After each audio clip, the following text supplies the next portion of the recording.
নমস্কার বন্ধুরা, করব মোরলা মাছের বাটি চচ্চড়ি।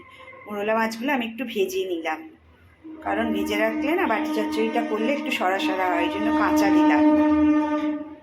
দিয়ে দিলাম 2টো টমেটো, ধনেপাতা, আর দেব সর্ষে পোস্ত বাটা।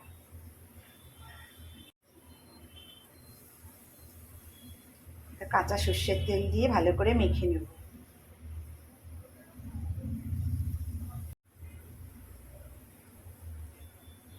দেব পরিমাণ মতো জল, বেশি জল দেওয়ার দরকার নেই, মশলা দেওয়া জলটা দিলেই হবে।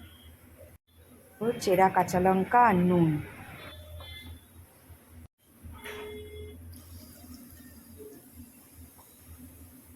ঢাকা দিয়ে একটু বসিয়ে রেখে দেবো।